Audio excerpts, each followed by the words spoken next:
Hello, my friends, and welcome back. Thank you very much for being with me again today. No, I didn't run out of electricity. I just thought I leave it for this video like this, just to be a little bit more cozy. I will discuss the debate, the second GOP debate, and I have here pictures with the candidates. And I will just give you my macro view on each individual that I heard speak. And here is the list with the pictures of the declared candidates. Today we had Haley, DeSantis, Ramaswamy, Scott, Pence, and we had Burgum and Christie. So we didn't have Elder, unfortunately. We didn't have Hutchinson, Johnson, and Trump. Trump decided to be in Michigan to speak with some auto workers. Now, my direct assessment of the political class. Most of these guys over there are either, how should I put it, liars. They are very low IQ, very, how should I put it, uninformed, and they will say anything to get elected. Or they are very smart, and everything they say is manufactured in a certain way to persuade the idiot, which is us. They do not try to convince us, some of them. They try to convince as many possible voters, which that's the goal of the elections, which gets me to the second subject or theme. And it is, if you need to prostitute yourself like that, and you have to say anything to get elected, without really knowing what you're talking about, or really using certain kind of things that are not true, and I will give you one or two examples here, then the system is not good. If you have to be like that, to sell yourself like that, and say things that aren't true, but you can't be, caught, because everybody has to agree with that because they're in front of the camera, they try to convince us to vote for them, then the system is not good whatsoever. There are some advantages, I would say, in the system, but not a system that creates people or at least allows to be elected Biden or others like him. I would say less than mediocrities. So let's start with analyzing my personal assessment of each of these persons. I leave Trump to the side, and I take Haley. Haley, unfortunately for our country, the first time I heard about her was when she was the U.S. ambassador to the United Nations. She was a mouthy, rude, uninformed, illogical, and unfair individual. That's what she did over there. She didn't defend our interest. She was just rude. In the debates here, she kept calling Ramaswamy names, personal insults, and she's so shallow. And she says anything that would get her elected. I think from a 0 to 10, 0 being 0 and 10 being fantastic, I would give her, as a person that should be the president, I give her a 0. DeSantis, let's put it this way, there were two people on the stage. They were focused on solving problems instead of parroting or vomiting on the audience just cliches. And there was DeSantis and Ramaswamy. DeSantis, a little weasel here and there, but he has the knowledge and seems to be honest. He is focused on solving problems and he did in Florida. I would give him a 8, maybe 7.5. Next one, Ramaswamy. Ramaswamy is 100% focused on solving problems. Logical, intelligent, ballsy, and from all this list right here, excluding Elder and Trump because I don't put them in the same category here, I think he is a 9. I don't know how he would perform as the leader because he showed that he succeeded on his own. So anyway, I'll give him a 9. I can't give him a 10. Scott doesn't know much. I don't think he's too fast here. He was just parroting military-industrial complexes cliches, and he doesn't have any idea, or at least from what he said, he's either dumb or he's saying things that he knows that that's the way he's going to get people to vote for him. Some people, because you can't say things like what he said about Europe and about the war in Ukraine, about the military and U.S. military and so on. You can't be so. Now we go to Pence. So I will give Scott a 3. 2 to 3. 2.5. Pence. Such a fake, narrow-minded, rigid dinosaur. This is what this guy is, Pence. He would say anything that would get the big interests cough up more money to this guy. This guy he's not fast.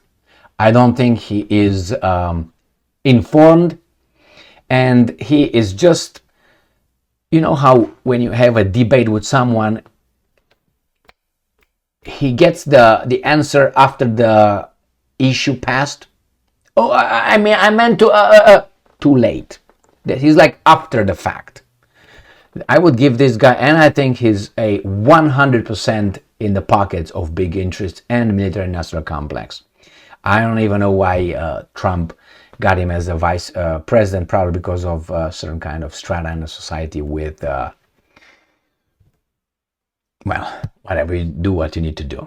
I would give this guy a 2. I'm gonna go to Christie, former governor of New Jersey. Man, this guy either doesn't know what he's talking about, or he knows and therefore he's just a fake. He talked about Putin wanting to recreate the Soviet Union for something that Putin said in 1991. And he mentioned only what everybody knows. Putin said that the greatest calamity of the 20th century was the collapse of the Soviet Union. And that was a disaster. And the mass media and idiots took that as, oh, he's sorry that it collapsed, he wants to build it back. But if you listen to the interview when he said it, and he said it many times, not only in one interview, he referred to the displaced people, nations in the country due to the collapse and to the economic collapse of the Soviet Union. The life of people, not the might of Soviet Union. But hey, he is, and besides, Christie attacked Trump as Haley attacked Trump, as Pence attacked Trump, and Christie is just I don't even know what he's doing over there. He's trying to the big business, but I would give Christie is a weasel, or he plays a role over there. I'm not certain yet if he's just a weasel, because it has to be by definition, or he is. I used to like him when he was the governor of New Jersey. He said certain things that I liked, and then all of a sudden became fat fuck, I guess. So I would give Christie, potentially, I would give him a 4. Burgum, the guy right there in the right-hand lower corner, I don't know anything about this guy. This guy is from what I saw, too serious.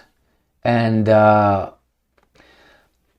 he's not going to have any chance. I don't have enough information to assess that guy.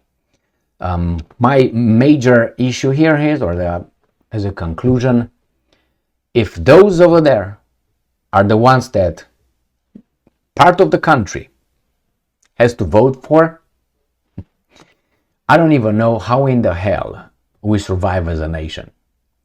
Because this country, economically, militarily, socially, however you want to take a look at it, achieved something. Yeah, some people say, well, because it took from others. Other people took from others and they're not at the same level. And you're going to say, well, they took from everybody else. Well, there are countries that were left alone by themselves and they did not produce what this country produced. I'm not going to go into the reasons why, because it's politically incorrect to go. And these guys will ban me if I will really tell you how this country, I think, got to this point. And I'm not going to use the garbage of this and that and this and that. Parroting here. So, we like it or not, or they like it or not, this country created something. And there must have been some smart people somewhere. Because on top of this, there were some smart people, are some smart people all around the world. And they still didn't get to this level. My question is, where are those smart people? Where are they? I lived in this country for a lot of years. A lot of years. I'm not an idiot. I've been around the block many times, not only in this country, around the world. I read a lot. I listened. I thought about things, and I'm not an idiot, as I said. And I couldn't find those. Where are they? Don't give me Elon Musk. He's an investor, entrepreneur. That's what Musk is. He's not an inventor. He hires people that invent. Excellent. Excellent. He says certain things that are smart. He says certain things that are childish. Like all of us. But I couldn't find, like in so many years living here, to say, okay, that guy, those guys are the pillars of this country. You could say Rockefeller at one point, or Carnegie at one point, or Henry Ford, the first one. I love Henry Ford the first. I know it's not okay, but yes, I love Henry Ford the first. And others. I can pinpoint them. I can say those were, yes, industrialists, the ones that created something, and artists and so on. Now, who am I looking at? Who am I looking at? The Zuckerbergs? The Bezos? These are the pillars? These are the smart people in doing business? That's it? We're in bad shape. And this country, with these weasels right here, these weasels right there, blank, blank, I don't know who's leading this country, who's in charge of this country actually. Because if these guys are in charge, really in charge if they get in the office, then how in the hell this country still goes, which I think right now goes down, but it's like a big ship. It's going slowly because it's big. Not like the Titanic, okay? But anyway, where are the smart people? And I'm looking at them right now. If you think that this country, maybe it is, but because it's a big ship, we don't see the calamity that's ahead of us. We don't see the iceberg yet. But we know it's there in the dark. We know it's there and it's coming. If we think that these guys are in charge, like what's his name, Biden or Kamala or Milley or the other guy, Austin or Blinken or Kirby or Karine Jean-Pierre, if you think that these guys are in charge somehow, and I'm not, and Buttigieg, if you think these guys or the other one, Granholm of the energy, Mayorkas, if you think these guys are in charge, you gotta be kidding yourselves. And if they are, man, something must be done pronto, presto, rapid, right now. Because with these weasels over there that I'm looking at, we're not gonna get to avoid that iceberg, and that iceberg is gonna hit us. I think we already are scraping it, like, and we don't have enough lifeboats, by the way. So my friends, very bleak, very bleak. How to put a representation summary of what I've seen today in the debates, and not only. This is the product of democracy, where you have a military-industrial complex with the intelligence services, I think, in charge, with some interests over there who are not in charge, because if they were, you have to go by power. The military and intelligence services will always take care of everybody else. Everybody else. Why? Because they have the guns. Right? So eventually we get the same animalic instincts. So they got the guns. Not the bankers, because the banker cannot come to the generals or to the Pentagon and arrest them. But vice versa can happen. You can't have Musk arrest those guys, but he can get arrested by them. Or taken up and taken to Guantanamo Bay or wherever, just disappear and call Putin as being the perpetrator. So those are the guys. Then you got the politicians to make us feel that we participate. Yeah, we participate, but we support something like a plantation master. And we just are happy when you change the master, but our condition remains as slaves, modern slaves. The mass media is just their trumpet. And we are, oh yeah, they say it's on our side. Education system is their way of modeling, creating our Jungen, because the Jungen will become adults, and when they become adults, they will be already formed with the ideology promoted by the guys in charge. That's the way it works. That's the way I think it works. Anyway, my friends, here it is. I'm going to keep going and watch the rest of the debate, because I didn't have to watch the rest. For the reason is, you don't have to listen to a person more than 5 minutes.